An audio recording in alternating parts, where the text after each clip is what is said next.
Hello. Hi, Jen. How you Hi, doing? Terrilee. Merry Christmas. Christmas. COVID. COVID. Merry COVID Christmas. Yeah, exactly. Exactly. So we thought we'd talk a little bit about Acorn's recent titles and some kind of behind the scenes stuff or just like highlights. Um, Terrilee and I both were sales reps, so we're really good at chatting. We can talk about books for days, really. So it's just a matter of keeping it concise, I think. So. And I think one quick thing I will say just before you start talking about our nonfiction books is that Acorn is PEI's publisher. We've been publishing books since 1994, right? Mhm.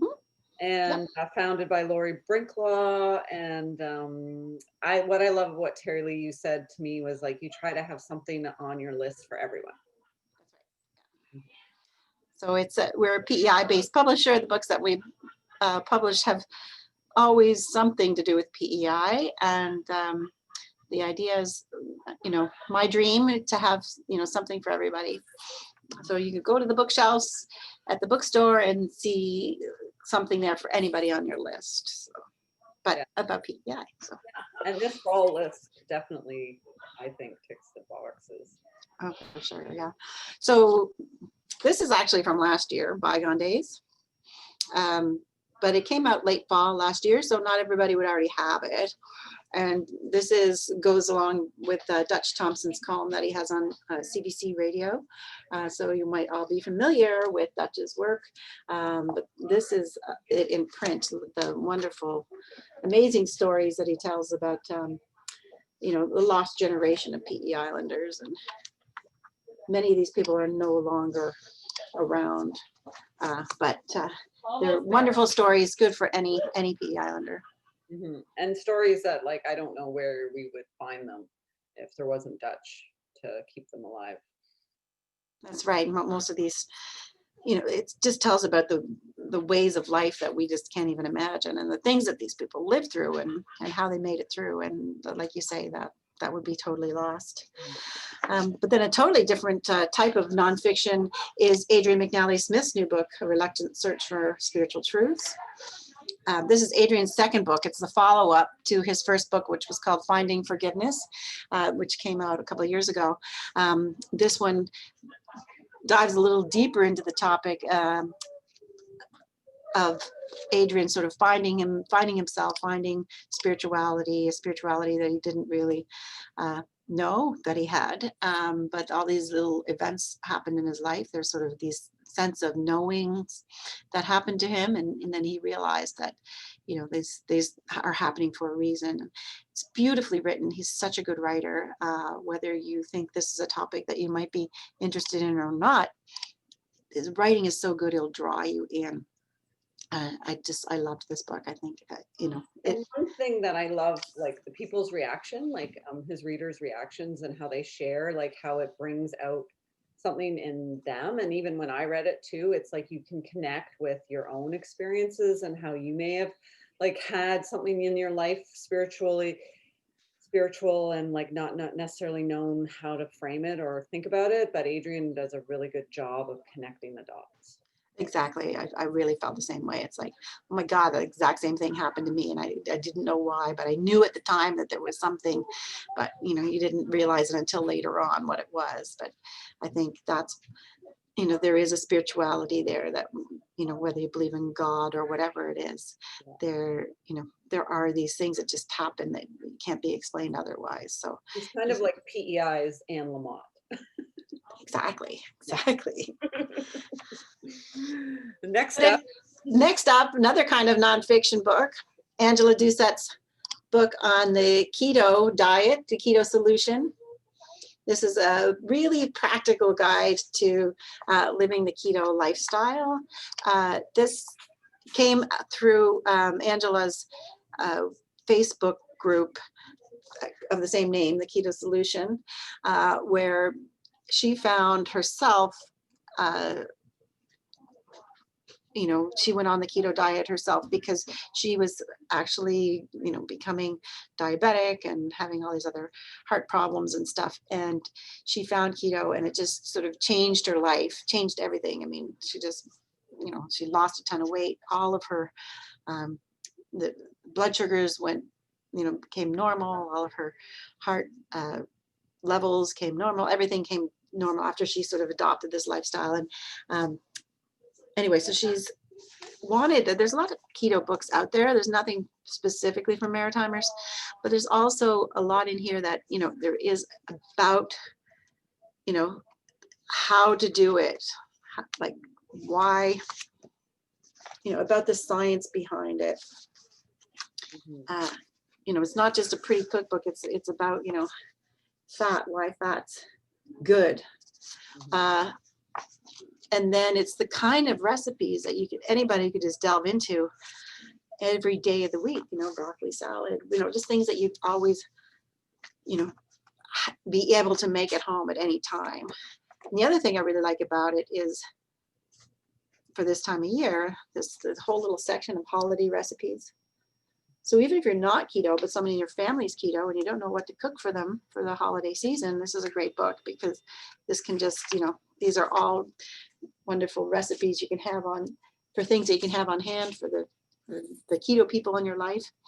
But I mean, they're just, like, I want to try all of these. And I'm not keto at all. Dark chocolate, dark mint fat bombs. Yeah. You know, like totally. Ginger balls. Sugar-free eggnog, you know, who wouldn't want to have that? And like she sourced all of these recipes from her community and they're passionate, proud, and like she joked in her launch that she's like was like a lifetime Weight Watchers member as a child, and like this is the first thing that actually worked. And you know, she's a big inspiration and a cheerleader too for anyone who makes a decision to go keto. But like for me, I'm not on keto, but I do like having some fatty, like I believe in good fats. So there's some things in here that are really helpful. Well, exactly. I mean, you don't have to be on keto to do it, but it is true. Like I've known Angela for almost my whole life. I mean, we used to go to catechism and her mom taught us catechism and stuff when we were kids. But I remember at one point, you know, might have been 13 or so, and she was going to Weight Watchers, and I was like, "You're going to Weight Watchers?" And she said, I was like, "How does that work?" You know? And she said to me, and I always remember this. I said this to her when we were talking about the book. You know, she said she lost 1 pound, and I was like, "Oh, well, sorry, you know, didn't think that was very much." She said, "No, that's good. Like, think about 1 pound of butter." And she's like, "Hold 1 pound of butter in your hand. That's what I've lost this last week." And I was like, oh, like I totally remember that, because every time I think, oh, well, pound here and there. Well, it's 1 pound here and there is kind of a lot, really, when you think about 1 pound of butter. So anyway, I'm just babbling on now, but she certainly is a good person to be doing this, and like it's a real freedom for her. Background too. She has so she really explains the beginning and gives it practical steps, so you don't go into it blind. That's right, yeah. But also for the adults in your life, there's some fiction. This is a new book by Susan White, When the Hill Comes Down. Susan is a very prolific writer from New Brunswick. She originally started publishing with us her kids' books, which had kind of a PEI connection back then, but she's just a great writer. And this is also one from last year, Mercy Mercy. This one's set in PEI. But again, it came out late, came out in November last year. But a journalist, a young journalist who finds herself in the midst of sort of a political investigation, and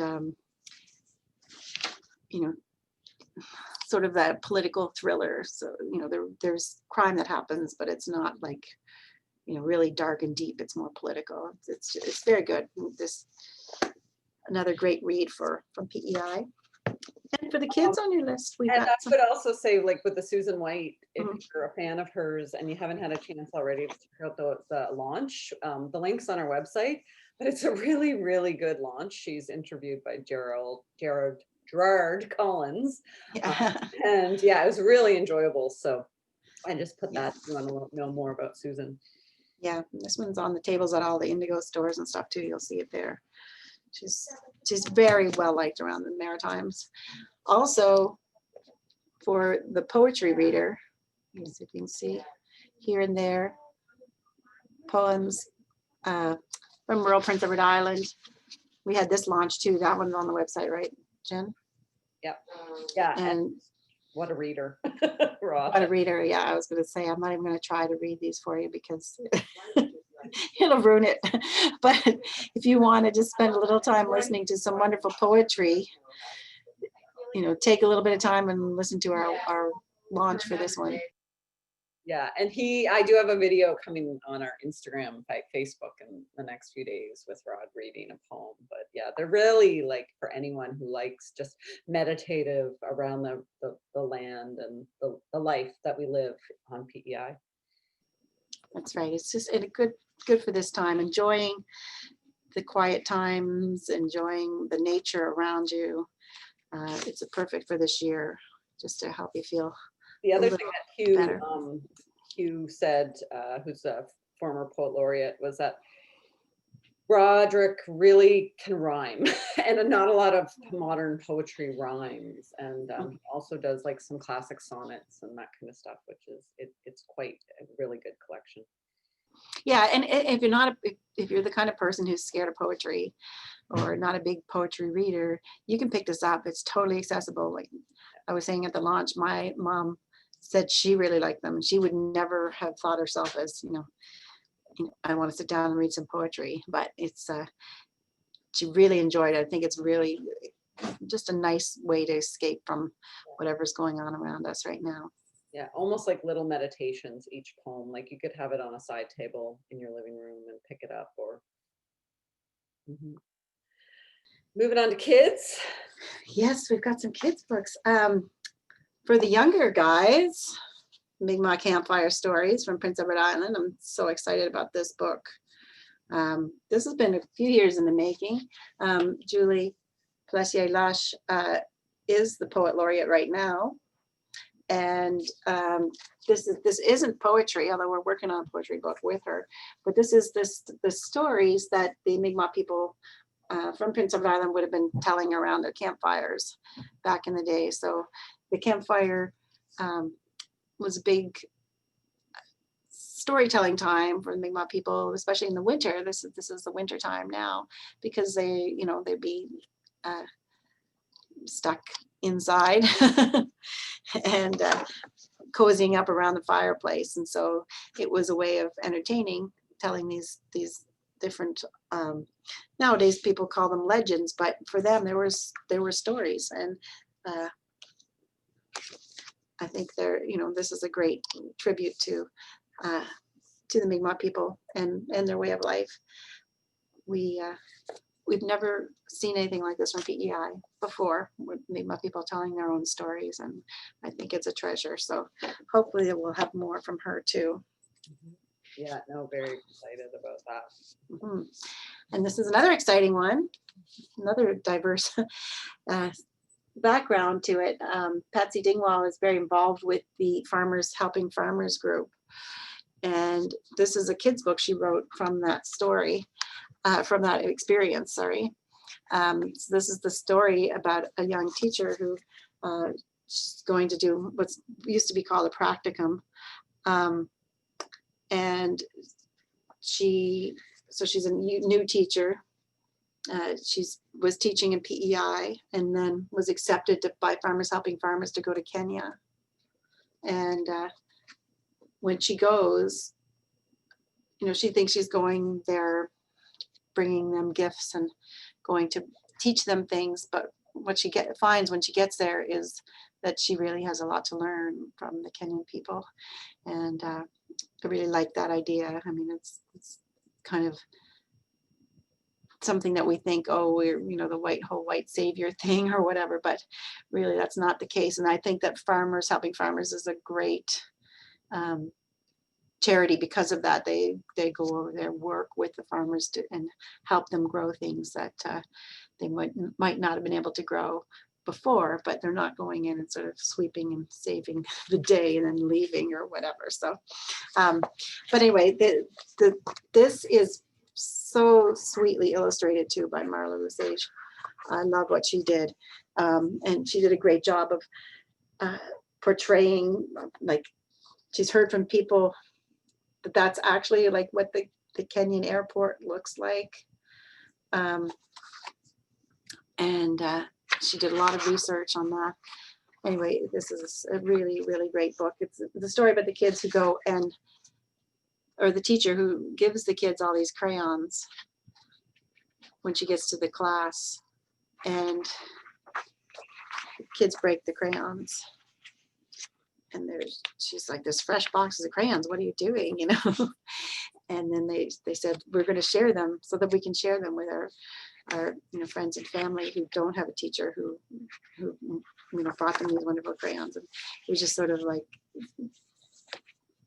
a way of her to learn from the students. I just thought it was a pretty amazing story. I'm looking for this page here. This is what we talked about at the launch. Mm-hmm. So this is the classroom in PEI. Well, I guess it was New Brunswick. So Marla lives in New Brunswick, so she actually went into her daughter's classroom to, do the research for the classroom here. And she said it's amazing, like all the stuffs. They had their own Kleenex boxes and tennis balls on the chairs and all. She said, and she didn't even put in all the stuff that was actually in the classroom, but there's just stuff everywhere, right? And then computers and aquariums. And then she gets to Kenya. The contrast. And this is the classroom in Kenya. So it's just sort of, I think that's a really interesting contrast. Like I say, there's the kids. Mm-hmm. They're all their water bottles. They had to bring their own water to school. So anyway, just an amazing, amazing book, as you can tell. And fun fact, I went to high school with Ellen Gillis, who this book is based on. So didn't know that. There you go. I love PEI. Yeah, it's very endearing, heartfelt story. I agree, yeah. And this one turns out, we just launched this, What If by Doretta Gronendijk. Doretta lives in Nova Scotia, and she's been a long time partner with Acorn for her wonderful kids books. But this one is about anxiety. It's like, what if I were scared? So it's the kind of the anxiety that kids get, that can kind of stop them from doing things. This one, what if it's too crowded?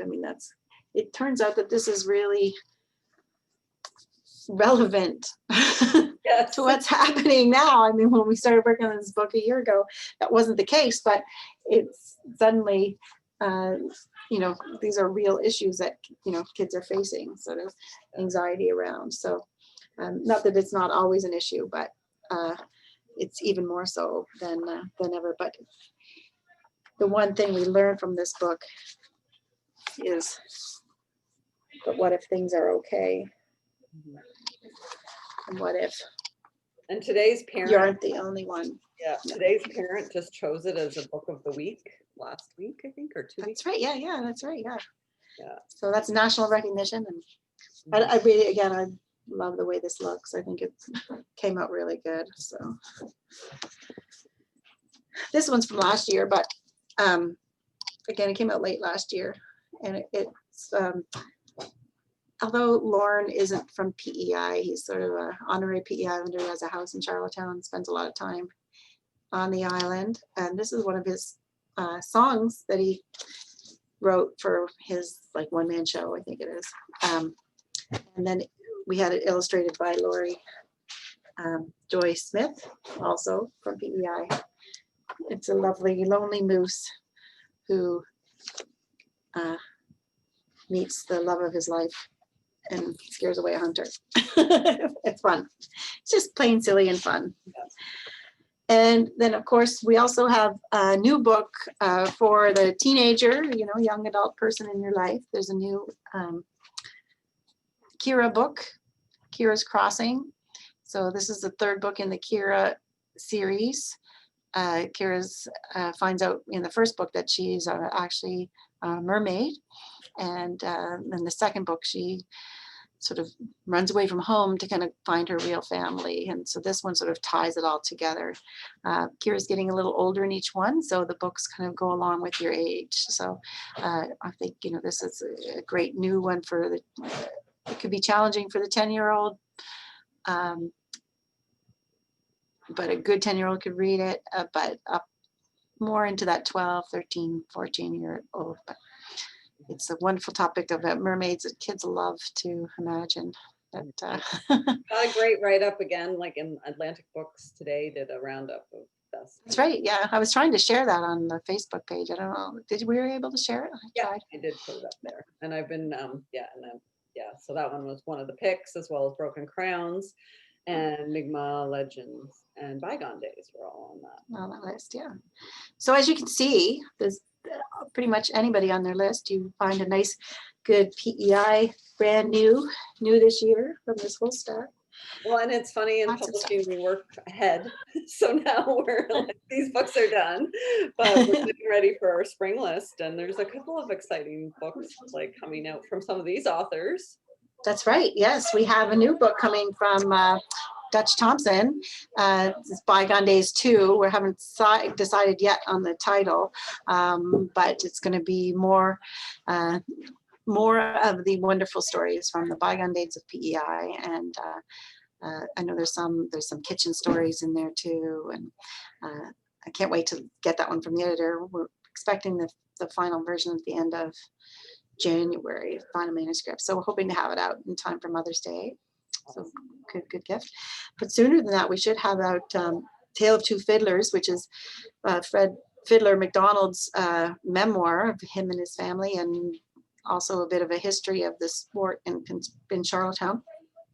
And that one should be a really fun read for anybody in your life, but you know, in particular, you're the sports lover or people who like to watch Fred Fiddler on CBC TV too. So he's been always a perennial there, or in his column in the Guardian. So those are some big ones on the way. White has a new YA. That sounds really good.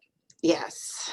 Yeah, I'm looking forward to that one too. It's a little different from her. It's a little dystopian novel.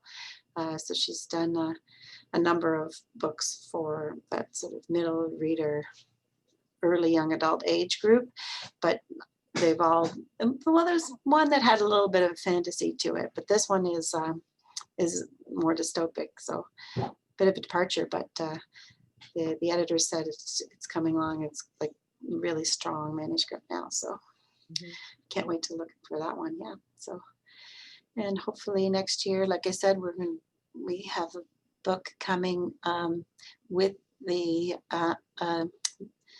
Mi'kmaq Confederacy, PEI, on I don't even want to say the name, but the history of the land. Do you know how to say it? I don't know. I'm going to bring it up. Schema. No, I'm gonna. Yeah, we're gonna fail. Yeah. Anyway, it's a bit of a history of how you know, it gets into pre-contact, what was happening in PEI when the Mi'kmaq were there, and then then became Ile Saint Jean, and the French worked with the Mi'kmaq. They kind of the French didn't come in and sort of tear up the land the way the English did. They were much more similar to the Mi'kmaq, and they worked the land, but they kept the trees and worked all around that, and lived off the land. And then of course the English came and had, did the Acadian expulsion and stuff. And so it's sort of told through the Fort Amherst, that, you know, all of that history from that one area, but through like kind of the history of PEI, because it was such an important area for uh, navigational purposes, where all the water comes in, all that. It's like a harbor there. So anyway, it's going to be a good one. So Yeah. yeah, so there's a few other titles on the horizon, but that we're looking forward to. So lots coming up. Yes, and thank you to everyone who supports Acorn books, and thank you to our authors for creating such wonderful books to sell and promote. And thanks to our bookstores for also them. working with us, selling them. You can always get our books at the Bookmark store on Queen Street, as well as Indigo. And if you're not local to PEI, just go into your local bookstore and you can pre-order any of these at online retailers too. That's right. Merry Christmas. Thanks, Jen.